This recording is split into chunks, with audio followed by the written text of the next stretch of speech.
성경 말씀 시편 53편입니다. 성경 말씀 시편 53편 1절부터 6절 우리 함께 읽겠습니다. 840쪽에 있습니다. 같이 읽겠습니다. 어리석은 자는 그의 마음에 이르기를 하나님이 없다 하도다. 그들은 부패하며 가증한 악을 행하며 선을 행하는 자가 없도다. 하나님이 하늘에서 인생을 굽어 살피사 지각이 있는 자와 하나님을 찾는 자가 있는가 보려 하신즉 각기 물러가 함께 더러운 자가 되고 선을 행하는 자 없으니 한 사람도 없도다. 죄악을 행하는 자들은 무지하냐? 그들이 떡 먹듯이 내 백성을 먹으면서 하나님을 부르지 아니하는도다. 그들이 두려움이 없는 곳에서 크게 두려워하였으니 너를 대항하여 진친 그들의 뼈를 하나님이 흩으심이로다. 하나님이 그들을 버리셨으므로 내가 그들에게 수치를 당하게 하였도다. 시온에서 이스라엘을 구원하여 줄 자 누구인가? 하나님이 자기 백성의 포로된 것을 돌이키실 때에 야곱이 즐거워하며 이스라엘이 기뻐하리로다. 아멘. 하나님이 없다는 제목으로 장만동 목사님께서 말씀 전해 주시겠습니다. 주 하나님, 세상의 소리를 많이 듣고 있다가 오늘 하나님의 음성을 듣길 원합니다. 들을 수 있는 길을 성령님께서 허락하시고 깨닫는 영도 허락하여 주시옵소서.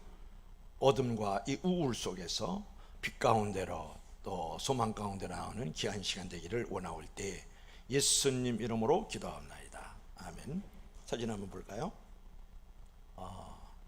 한 주간 화제거리가 됐던 광윤성 씨가 지금 체포돼서 경찰서에 입건되는 사건이고, 그가 쓴 편지죠. 종교인이지 그리스도인은 아니다. 전과 14범이었던 이 강 씨가 지난달 26일에 집에서 40대 여성을 살해한 뒤에 이튿날 오후 전자발찌를 끌고 도주하고 29일 50대 여성을 차량에서 살해한 혐의로 구속됐습니다. 31일 YTN 보도에 따르면 이 강 씨는 청주 교도소에서 복역하고 있던 지난해에 심리치료 수업을 받은 뒤에 강사에게 손편지를 써서 보냈어요. 수업에 감명을 받았다는 거예요. 기독인으로서 그리스도의 향기를 뿜으며 살아갈 것이고 기쁜 복음을 전하고 있습니다 라고 적었어요. 강 씨는 지난 2005년에 15년 징역형을 확정받았습니다. 이후 수감 생활을 하면서 교회 생활에 열정을 보인 것으로 전해졌어요. 사랑하는 여러분, 어떻게 생각하세요? 강 씨는 교회 생활을 했지만 신앙 생활은 안 했습니다. 교회당 안에는 있었지만 예수님 안에는 없었습니다. 종교인으로서 활동을 했지만 그리스도인으로서의 어떤 삶과 인격은 없었던 사람이다, 그런 말이에요. 여러분, 강 씨는 하나님이 없었던 자였다, 그런 말을 여러분에게 들려주고 싶은 거죠. 그 결과로서 살인을 저질렀고 만행을 저질렀습니다. 하나님이 없는 자의 그 잔혹함과 비참한 결말을 우리가 보고 있다, 그런 말이에요. 오늘은 하나님이 없는 자는 어떻게 살아가는가를 생각하면서 오늘 은혜를 나누려고 하는데, 이 시편 이 53편은 다윗의 마스길, 즉 교훈과 묵상의 시다, 그런 말이에요. 인도자를 따라서 마할레, 즉 슬픈 운율에 따라서 맞춘 노래다, 그런 말이에요. 여러분, 시편 53편은 누가 지은 시입니까? 다윗이 지은 시죠. 하나님의 존재를 부인하는 이 무신론자들에 대해서 그 악행에 대한 고발과 그들이 이제 맞이하게 될 비참한 종국에 대한 노래를 함으로써 역설적으로 하나님을 경외하는 바른 삶의 그 풍성함을 지금 말하고 있다, 그런 말이에요. 이 시편은 어리석은 자가 누구인지를 밝히고 어리석은 자의 그 비참한 결말과 하나님 자녀의 그 최종적 승리를 이제 노래하는 시편입니다. 자, 누가 어리석은 자일까요? 하나님이 없다고 하는 자. 첫째로 우리 다 같이 시작. 하나님이 없다고 하는 자. 하나님이 없다고 하는 자가 어리석은 자고, 어리석은 자가 하나님이 없다라고 말을 하는 것이죠. 자, 1절 한번 읽어볼까요? 어떻게 말을 했을까요? 시작.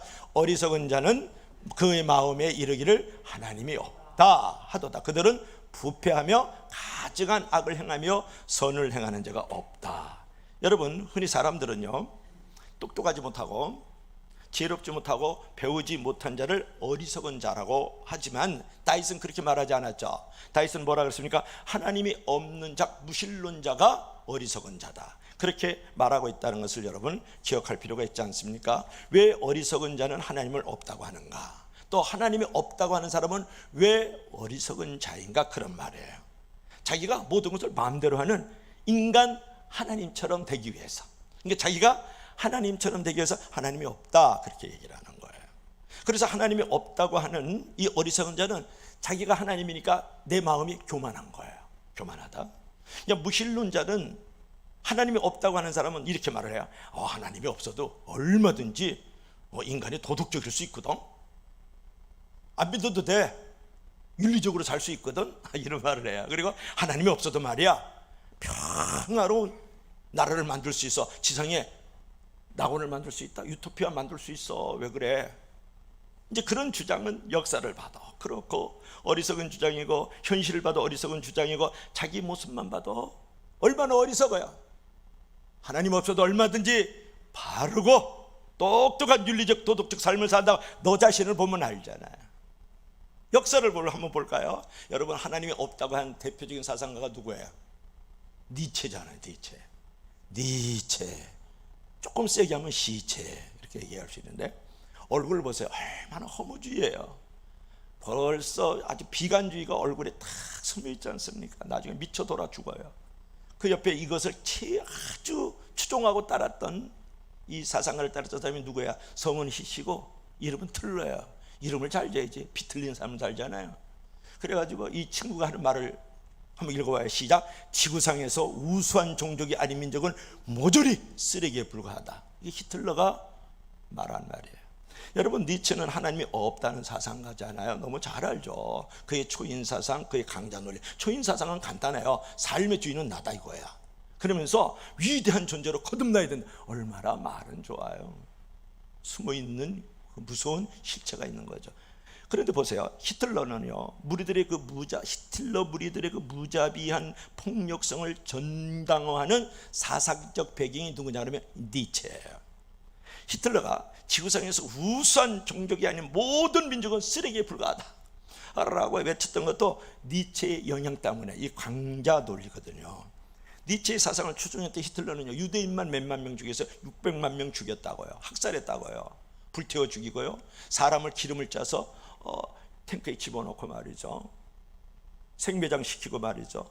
그리고 2차 대전을 일으켰는데 히틀러 때문에 죽은 사람이 미니멈으로 7천만 명, 맥시멈으로 1억 2천만 명을 죽였다고요. 누가? 히틀러가 말이죠.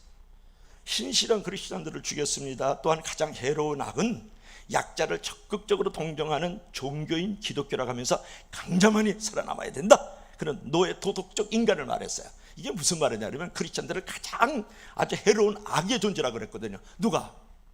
히틀러가요. 니체가 그랬거든요. 그 말은 무슨 말이냐 그러면, 지옥이 있으니까 무서워서 착한 일을 해야 된다. 요게 노예 도덕론이에요. 어려운 얘기 아니죠. 하나님과 이웃이 있어서 그 사람들이 두렵고 공포스러워서 내가 착한 사람이 되어져야 되고, 동정하는 사람이 되어지고, 이웃을 보살피는 사랑하는 사람이 되어야 된다.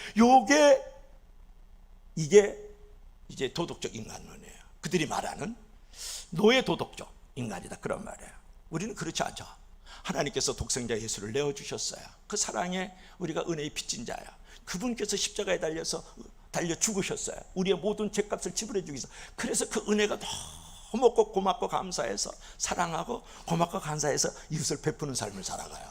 할렐루야. 그러니까 이 니체라든지 히틀러는 잘못 이해하고 있는 거죠. 여러분, 니체는 하나님이 죽었다고 주장을 했어요. 그렇게 주장하면서 얼마나 자기 내면에 있는 하나님의 그 존재의식과 싸움을 했겠어요. 그래서 결국은 말년에 미쳐서 죽어요. 누가? 니체가. 여러분, 그처럼 무신론은 제 의식을 무디게 하면서 결국은 파멸에 이르게 하기에 하나님의 의식은 꼭 필요하다. 그러니까 무신론이라는 것은 하나님이 없다고 하는 사람은 부도덕한 삶도 주장하지만 무책임한 삶도 만들어간다, 그런 말이거든요. 여러분, 무신론자는 하나님이 없다고 겉으로는 애써 부인하지만 속으로는 자기도 모르게 인정할 때가 많아요. 저 보세요. 어느 날 이제 미국 무신론 협회 회장이에요. 근데 무신론 협회 회장이면 뭐예요? 하나님이 없다는 클럽의 회장이단 말이에요. 메이덜린 오헤어가 말이죠. 미국 공립학교에서 기도를 금지하는 소송을 냈어요. 어떻게 이 공립학교에서 하나님께 기도를 하느냐? 하나님 없다. 그래서 재판을 걸었어요. 재판을 걸었는데 재판은 소송을 하면서 질 줄 알았어요. 근데 재판의 결과가 공립학교에서는 기도할 수 없다. 이게 또 청교도 후에 미국에서의 결말이에요. 그렇게 나니까 너무 기뻐가지고 법정에서 갑자기 나오면서 소리쳐서 오 마이 갓, 땡큐 갓 막 그런 거예요. 할렐루야. 이런 방언을 하니까 잘 이제 못 알아듣는 건 어쩔 수 없어요. 여러분과 저하고의 어떤 이게 수준의 차이거든요. 할 수 없었어요. 그 장면을 보고서 한 신문인 기자가 이렇게 보도를 했어요. 무신론자가 하나님께 영광을 돌렸다. 여러분, 스님이 오래간만에 습께서 시주하러 내려오다가 바위에 걸려서 넘어지면서 아이고 하나님 그러잖아요. 아니 그럼 아이고 서가모니 그래야지 왜 하나님 그래. 이게 하나님에 대한 신존재 의식이 다 있다라는 거예요. 여러분, 인간에게는 아무리 지우려고 해도 지울 수 없는 신존재 의식이 있어요. 인간은 치료 불가능한 종교 중독자들이다. 그렇게 얘기해도 틀린 말을 안 해요. 여러분, 어느 나라, 어느 도시, 어느 지역, 또 어느 종족, 어느 부족에 가도 다 신단지 섬기고 있잖아요. 이게 종교의 중독성인 거거든요. 그러니까 죽음이 존재하는 한 우리 신존재 의식은 버릴 수는 없다는 것은 분명해요. 그런데 이런 말이 있어요. 막 떨어지는 폭탄을 피해서 숨어든 방공호에서 무신론자는 없다. 아주 유명한 말이죠. 하나님을 부정하고 아무리 여러 분야에서 높은 바벨탑을 쌓아도요, 사람은 순식간에 무너질 수밖에 없는 미소한 존재다. 연약한 존재고 무능력한 존재고 유한한 존재다. 그런 말이에요. 여러분 보세요. 아주 꼬맹이 전무덤에 있는 애들부터 마스크를 써가지고요, 돈깨나 있다는 수백 조를 가지고 있는 CEO도 마스크를 쓰고 다니고요, 전 세계를 장악하고 있는 미국의 바이든도 마스크를 쓰고 다니죠. 인간이 얼마나 이 보이지 않는 자그만 이 바이러스 그 하나 때문에 연약한 존재인지 미소한 존재인지 미약한 존재인지를 보여주잖아요. 여러분, 하나님이 없다는 교만이 무너지지 않으면, 다시 한번 하나님이 없다는 그 교만이 무너지지 않으면 언젠가 그 인생, 그의 삶이 그냥 무너질 수 있다는 걸 알아야 돼요. 반면에 하나님의 살아계심을 정말 믿으면 그 믿음 하나만 가지고도 최대의 축복을 얻는 기초를 닦는 지혜로운 인생의 건축자가 되는 줄로 믿을 수 있기를 바랍니다. 자, 두 번째로, 하나님이 없다고 하는 자는 어떤 삶을 살아갈까요? 다 같이 시작. 부패하고 악을 행하는 자. 자, 어리석은 자는 하나님이 없다, 즉 무신론자들은 어떻게 살느냐? 부패하고 악을 행하면서 살아가요. 보세요. 53편 1절을 제가 읽어드리겠습니다. 어리석은 자는 그의 마음에 이르기를 하나님이 없다 하도다. 그들은 부패하며 악을 행하며 선을 행하는 자가 없도다. 그렇게 말하고 있거든요. 여러분, 왜 어리석은 자들이요 하나님이 없다고 부인을 할까? 이게 중요한 거예요. 그 왜냐 그러면 일단 마음껏 살고 싶은 거예요. 자유롭게 살고 싶은 거예요. 주일날 예배 안 드려도 되고, 헌금 안 해도 되고 말이지. 술 먹고, 뛰놀고, 춤추고, 마음껏 할 수 있다는 거거든요. 한마디로 하나님을 부인하면, 하나님이 없다고 그랬을 때 내 마음에 죄책감이 없다라는 거예요. 그리고 심판에 대한 마음의 억압이나 마음의 공포감이 없다라는 거예요.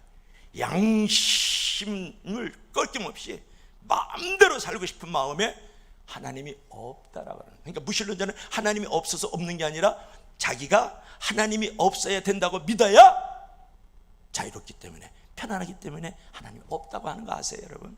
그 심리가 그런 거예요. 그러므로 여러분, 하나님이 없다고 하는 무신론자들은 자연히 부패할 수밖에 없고 악을 행하면서 선을 행하지 않게 된다고 1절 말씀이에요. 여러분, 국민일보 8월 31일자 신문을 제가 봤는데 독일에서 성매매가 합법화됐다, 거기에 대해서 글을 썼어요. 독일은 성매매 합법화를 해서 성매매를 갖다가 성을 팔고 사는 거잖아요. 돈으로 사는 사랑이라고 미화했다라는 거예요. 돈으로 사는 괴물이지, 돈으로 사는 나쁜 인간이지, 돈으로 사는 이제 고약한 짐승 같은 사람이다, 이렇게 얘기를 해야 될 거 아니에요. 돈으로 사는 사랑이다, 이렇게 미화를 했어요. 여러분, 이들은요, 성매매 합법화가 성매매 여성의 인권을, 권리를 존중한다. 두 번째로는 여성들이 돈을 벌 수 있는 수입을 창출한다. 이 두 가지가 성매매 합법화의 원리예요. 그러나 독일이 성매매 합법화했어요. 그 이후에 나타난 문제점의 보고서에서는 성매매 여성들의 현실은 더 비참하게 됐다. 포주가 모든 돈을 갈취했고, 이웃나라 불가리아나 루마니아에서 성매매 종사자들이 대거 유입이 됐다는, 그래서 성매매 덤핑 현상도 나타났다라는 거예요. 인신매매가 증가했고, 그러자 국민들은 불안했어요. 사회에 병리적 형식성이 일어나고 해악과 병폐가 가득하고 더러운 사회 도시가 됐다. 그렇게 문제점 보고서가 나왔다고요. 여러분, 성매매는 성경이 금하고 있는 제약이지 않습니까? 하나님이 죄라고 한 성매매를 인간의 권리로 둔갑했고, 여성의 수입 창출로 둔갑시켜서 법제화했을 때 일어나는 부작용을 여러분에게 말씀을 드렸어요. 여러분, 요새 동성애를요 합법화한다고 생각합니다. 그리고 성소수자를 차별하지 말고 그들에게 평등하게 대우를 해줘야 된다 그래요. 여러분, 그 되게 복잡한 일이 많은데 엄청난 병폐와 해악을 가져다 게 동성애 합법화예요. 성소수자 차별법 금지하라, 차별하지 말라, 그런 법을 지금 통과시키려고 그러고 있다고요. 여러분, 이러한 한 사회와 국가의 단면은 하나님이 없다고 하는 문제가 아니겠느냐, 그런 말이에요. 여러분, 모든 악행은 하나님이 없다는 의식에서 다 발생하고 있다는 거예요. 여러분, 하나님이 없다고 의식하기에 부패하고 가증한 악을 해가거든요. 하나님 보시기에 의인은 하나도 없는데 2절 3절 한번 읽어봐요. 다 같이 시작. 하나님이 하늘에서 인생을 굽어 살피사 지각 있는 자는 자와 하나님을 찾는 자가 있는가 보려 하신즉 각기 물러가서 함께 더러운 자가 되고 선을 행하는 자가 없으니 한 사람도 없도다. 여기서 선을 행하는 자가 없는데 한 사람도 없도다, 이 말은 뭐냐면 도덕적 측면에서 선행을 힘쓰는 자가 없다, 그 말은 아니에요. 하나님의 뜻대로 쫓아 살고자 하는 사람이 없다, 그 말을 그렇게 하고 있는 거죠. 여러분, 결국에요, 세상에서요 하나님이 없는 것처럼 무서운 것은 없어요. 죄를 통제할 수 없는 상태가 되기 때문에 그렇거든요. 또한 남의 아픔에 아무런 양심의 가책을 느끼지 않는 것도 그의 의식 안에서 하나님이 없다는 뜻이거든요. 사람이요, 사람답게 되려면 의식 속에 하나님이 있고 더 나아가서 하나님과 깊은 관계가 있어야 되는 거거든요. 여러분, 공부만 있잖아요. 유튜브가 있잖아요. 유튜브만 있잖아요. 뉴스만 있잖아요. 예능만 있잖아요. 사회적인 여러 가지 아우성들의 소리만 있잖아요. 직장 상사의 소리만 있잖아요. 남편의 소리, 아내의 소리만 있잖아요. 다 짐승이에요. 영리한 동물들이라고요. 여러분 안에 뭐가 들어가 있어요? 혹시 여러분 안에 자녀들 영어만 들어가 있지 않아요? 수학만 들어가 있지 않느냐고요? 삼성만 들어가 있잖아요. 현대만 들어가 있지, 그러면 그건 하나님이 없어요. 그럼 짐승이에요. 동물이라고요. 그래서 우리가 하나님이 내 안에 있기 위해서 어떻게 해야 돼요? 하나님의 말씀이 있어야 돼요. 예수 그리스도가 내 안에 있어야 돼요. 성령님이 있어야 된다고요. 교회가 내 안에 있어야 되고 성도들이 내 안에 있어야 되는 줄로 믿을 수 있기를 바랍니다. 기도와 믿음이 있어야 하나님 안에 있는 거죠. 사람이 어떤 질이라든지 행복의 크기는요 하나님과의 관계의 깊이의 정도에 달려 있어요. 내가 하나님과 깊은 관계를 가졌을 때 사람의 질도 좋고요 행복도 커지는 거예요. 하나님이 없으면 없을수록 얕으면 얕을수록 여러분의 질도 얕아지고요 여러분의 행복도 작아진다는 거 아세요? 여러분, 하나님이 없다는 것이 얼마나 무서운 일인가. 여러분, 제국주의를 보면 알고 공산주의를 보면 알아요. 하나님이 없을 때 사람은 가장 무섭고 겁나게 되거든요. 여러분, 제암 학살 사건 아세요? 1919년 4월 15일 오후 2시경에 아리타 도시오 일본 육군 중위가요 군인들을 이끌고, 일본 군경들이죠, 만세 운동을 벌였던 제암리에 들어와요.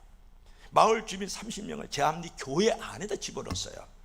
그리고 주민들이 교회당에 모이자 이 아리따는 출입과 출입문과 창문을 모두 잠그게 하고 집중 사격을 명령했거든요. 그때 한 부인이 어린 아기를 창밖으로 내오면서 아기만은 살려달라고 매달렸는데 그 아기를 일병 군경이 그 총칼로 찔러 죽여요. 이 같은 학살을 저지른 일제는요 증거 인멸을 해서 교회당에 불을 질렀거든요. 아직 죽지 않은 주민들이 아우성 치면서 교회당에서 나오려고 몸부림하는데 모두 다 가로막아서 다 불에 타 죽어요. 교회당 안에 죽은 사람이 23명, 교회당 바깥으로 뜰에서 죽은 사람이 6명. 이게 제압리 학살 사건이야. 여러분 6.25 공산주의자들은 어떤 줄 알아요? 대전 충남을 점령하고 있을 때 6.25 당시에 1557명을 양면을요 우물에 던지거나 생매장하는 등 잔인한 방법으로 살해했거든요. 이게 제국주의 일본주의예요. 그거는 주의를 내가 논하고 싶지 않아요. 무엇이 문제예요? 하나님이 없다 그 말이에요. 없을 때 인간이 인간답지 않다라는 거예요. 짐승보다 더 악하다 그런 거예요. 그래서 도스토옙스키가 이런 말을 했어요. 신이 존재하지 않는다면 모든 것을 허용한다. 뭐라고요? 신이 존재하지 않는다면 모든 것을 허용한다고 도스토옙스키가 말을 했어요. 얼마나 무서운 말이에요 여러분. 확신을 못해도 미력하나마 하나님을 의식하고 인정해야 사람답게 사는 기초라도 만들어가는 줄로 믿을 수 있기를 바랍니다. 그럼 하나님이 없다고 하는 자들의 그 결국은 또 뭐가 있을 거예요? 세 번째로 하나님을 부르지 않는다, 기도하지 않는다, 하나님을 찾지 않는다 그런 말이에요. 4절 한번 읽어볼까요? 우리 다 같이 시작. 죄악을 행하는 자들은 무지하나 그들이 떡 먹듯이 내 백성을 먹으면서 하나님을 부르지 아니하는도다. 보세요. 하나님이 없다고 하는 자들은요 죄악을 행하는데 떡 먹듯이, 제가 죄인 줄 모른다는 거예요. 그냥 밥 먹듯이 죄를 저지르면서 인간의 양심이 마비됐다는, 영혼이 화이 맞았다 그런 말이거든요. 여러분 이것은 무엇을 말하는 거예요? 어리석은 자는 하나님이 없이 악행을 하지만 더 나아가서 하나님을 찾지도 기도하지도 않는다 그런 말이에요. 결국 어리석은 삶을 우리가 탈피하려면 우리가 두 가지를 가져야 하는, 첫째로는 무조건 하나님을 찾아야 어리석음에서 자유롭게 될 수 있어요. 그래서 하나님을 경외하는 것이 지혜의 근본이다 그런 말이잖아요. 두 번째로는 하나님께 기도를 해야 돼요. 여러분 기도는 성도의 최고의 자원입니다. 여러분 기도하지 않는 자의 3대 죄악이 있어요. 첫째는 뭐냐 그러면 불신의 죄예요. 두 번째는 무시의 죄예요. 세 번째는 교만의 죄거든요. 그럼 불신의 죄는 뭐냐? 자기가 기도를 들어줄 하나님이 없다고 여기니까 기도하지 않는 거예요. 기도하지 않는 자의 죄악, 불신의 죄악. 두 번째로는 무시의 죄예요. 뭐냐면 하나님이 계셔도 나의 기도를 들어줄 능력이 없는 무능한 분이다. 하나님 무시한 거죠. 이게 무시한 죄거든요. 세 번째는 교만의 죄예요. 하나님 없어도 바로 살 수 있거든, 잘 살 수 있거든, 뭐하러 기도해? 이게 교만이지, 그죠? 바로 살아요? 잘 살아요? 뭐가 잘 사는 건데요? 돈 많은 게 잘 사는 거예요? 큰 집에 사는 게 잘 사는 거예요? 멋진 차 몰고 다니면 잘 사는 거예요? 그건 잘 사는 게 아니죠. 잘 사는 건요 사람답게 사는 게 잘 사는 거예요. 여러분 기도하라고 했는데 기도하지 않는 것은 이렇게 하나님을 모독하는 것 같습니다. 하나님 당신은 응답해 주지도 않는 거짓말쟁이고요, 기도에도 응답할 능력도 없는 무능자입니다. 그렇게 기도하지 않는 것은 하나님에 대한 무서운 도전이다. 그래서 우리가 세상에서 가장 불행한 것은 뭐냐면 내가 무슨 기도가 필요해, 이렇게 잘 사는데, 이렇게 바로 사는데 이만큼 살면 됐어 이렇게 하는 거. 안타까운 사실은 뭐냐면 성도 중에도 기도하지 않는 사람이 많다 그 말이야.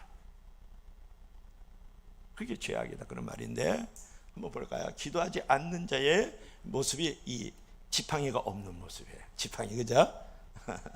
그 다음에 여기에 더듬이가 없는 모습이에요. 그러니까 기도하지 않는 자는 이 더듬이가 없는 거고 지팡이가 없는 자와 같다 그런 건데, 한번 읽어봐요. 시작. 기도를 잃은 것은 지팡이와 더듬이를 잃어버린 것이다. 자, 하나님이 없다는 것은, 시작. 하나님이 없다는 것은 삶의 지팡이와 더듬이를 잊어버린 것이다. 여러분 지팡이는 어떤 거예요? 의지하잖아요. 지팡이를 짚고 의지하면서 다니잖아요. 또 지팡이는 뭐예요? 못된 고양이라도, 못된 똥개라도 탁 세리잖아요. 그죠? 세린다, 때린다, 그죠? 그런 거예요. 기도가 없다라는 것은 의지할 분이 없는 거고, 나에게 못된 짐승처럼 찾아오는 어떤 시험들, 악을 물리칠 수 없다 그런 말이에요. 여러분 더듬이를 내가 가만히 지금 찾아봤더니 더듬이는 어떤 역할을 하냐면요, 앞에 물체가 있는지 없는지를 더듬는 거예요. 그게 더듬이에요. 또 하나는 뭔지, 먹잇감을 찾을 때 더듬이를 이용해요. 여기 더듬이거든요. 잠자리, 나비, 벌 다 더듬이가 있어요. 제가 직접 봤어요. 그 다음에 또 한 가지는 뭔지 아세요? 못된 다른 벌레들이 덤벼들 때 이 더듬이가 그거를 빨리 캐치해서 물리치고 도망갈 수 있어요.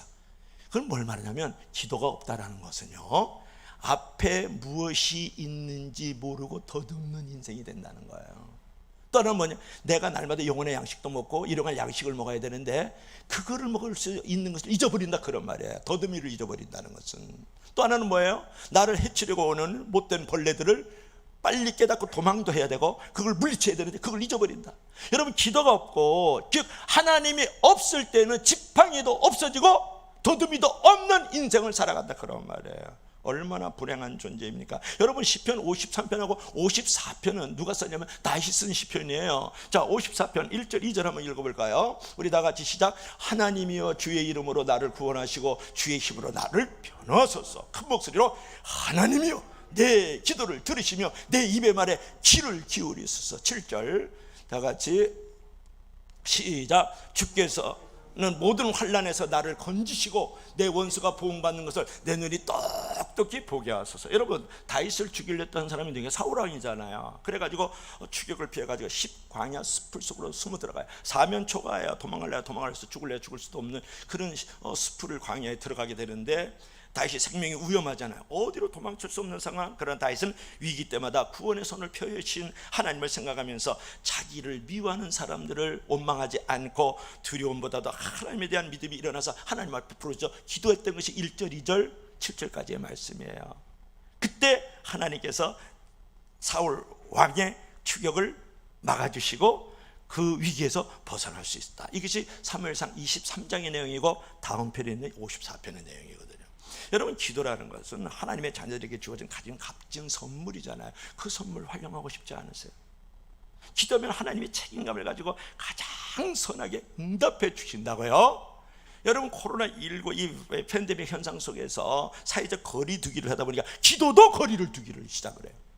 말씀도 거리를 두기 시작하고 성도들과의 영적 교제도 거리를 두기 시작하고 교회에 오는 예배도 거리를 두기 시작한단 말이에요. 그러면 안 돼요. 사회적 거리를 두기를 할 때는 더욱더 기도로 밀착돼야지, 더욱더 말씀 안에 밀착돼야죠, 더욱더 예배에 밀착돼야죠, 더욱더 교회에 밀착돼야죠. 아멘 할 때까지 더욱더 성도들끼리 교제로 밀착하고 밀집하기를 주의 이름을 간절히 부탁합니다. 할렐루야. 신앙생활을 까꾸로 하시는 분들이 많아요. 그렇게 하면 될까요? 안 될까요? 안 되겠죠. 근데 안타까운 사실은 뭐냐 그러면 교인들 중에 무신론자가 많다는 거 아세요? 하나님이 없다고 생각하는 사람이 많다는 거예요. 이걸 갖다가 뭐냐면 실존적 무신론자라 그래요. 뭐라 그러냐면 하나님을 생각이나 마음으로 믿는데 하나님과 상관없이 살아가는 사람을 실존적 무신론자라 그래요. 한번 읽어볼까요? 자, 같이 시작. 실존적 무신론자란 하나님을 생각이나 마음으로는 믿지만 하나님과 전혀 상관없이 살아가는 사람을 다 실존적 무신론자라 그래. 기도도 해요, 교회 와서 찬송도 해요, 예배도 드려요, 성도들끼리 교제를 해요. 그런데 나가서는 전혀 하나님과 상관없이 살아가요. 교회에서는 하나님을 믿는 것 같은데 가정이나 일터에서는 하나님 없는 것처럼 살아가고 어떤 것들은 자기 마음대로 결정하라고 하나님 없는 것처럼 사업하고 인간관계 맺고 하나님 없이 공부하고 있고요, 하나님 없이 직장 다니고 있고 하나님 없이 사업하고 있고요, 하나님 없이 동네 사람들 어울리고 있다고요, 하나님 없이 자녀들을 키우고 있다고 말해요. 이걸 실질적으로 무신론자라 그래요. 내가 하나님을 생각이나 마음으로는 믿지만 전혀 하나님 없이 살아가는 이 무신론자들 얼마나 교회 안에 많이 있는지 몰라요. 어느덧 보니까 내 안에 하나님이 없어요. 있다면 그렇게 살지 않는 거거든요. 그게 유명한 우화가 하나 있어요. 기에르 케고르의 그 거위와 기러기 사건 아세요? 한번 볼까요?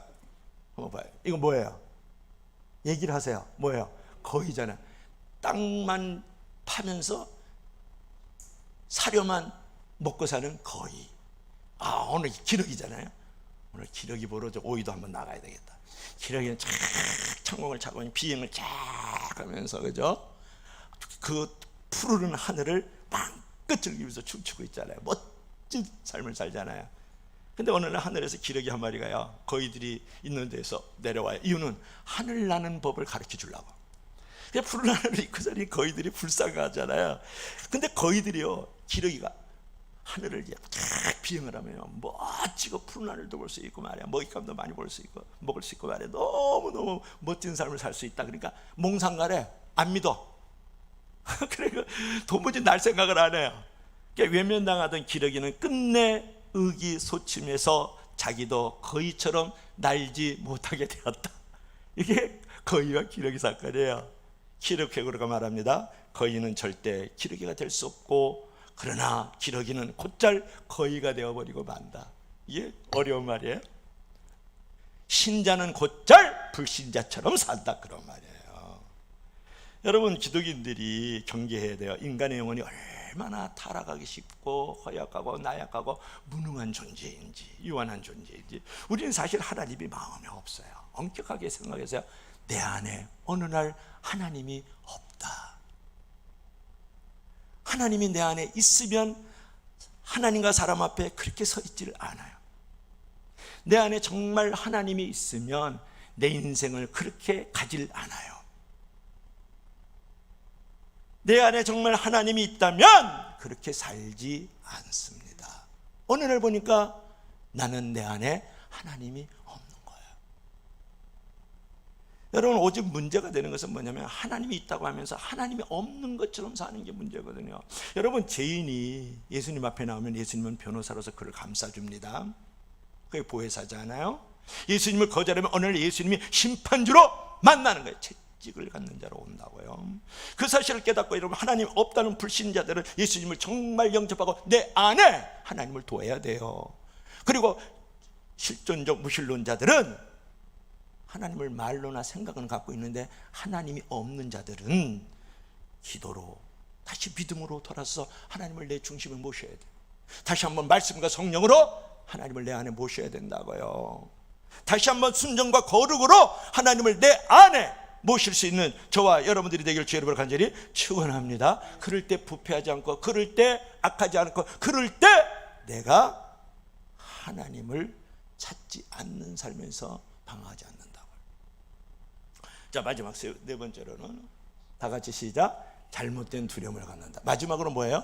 하나님이 없는 자들은 잘못된 두려움을 갖게 돼요. 이게 이제 무서운 거거든요. 5절 한번 읽어볼까요? 5절 마지막으로 시작.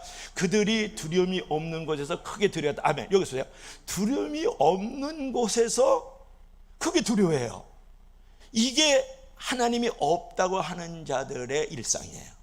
그 다음에 계속 읽어봐요. 시작. 너를 대항하여 진친 그들이 뼈를 하나님이 흩으심이라. 하나님이 그들을 버리셨으므로 그들에게 수치를 당케하였도다. 이런 말인데요. 여러분, 이 구절에서 재미있는 은혜의 기절은 뭐냐면, 하나님이 이제 말씀하시기를 두려움이 없는 것은 어떤 거예요? 안전한 곳이잖아요. 두려움이 없다는 것은 현주자면이 현선자면이 무슨 말이에요?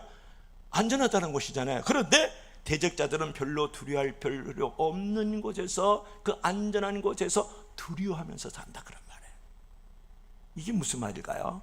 하나님이 없는 자들은요, 불안해요. 왜냐? 죄에 대한 불안이 있어요. 내일에 대한 불안이 있다고요. 그 다음에 죽음에 대한 불안이 있거든요. 그래서 내가 큰 담장 넝쿨 있는 집에서 살아요. 멋진 복식집 아파트에서 살고 있자고요. 멋진 차 끌고 다니거든요. 그래도 불안해요. 왜냐?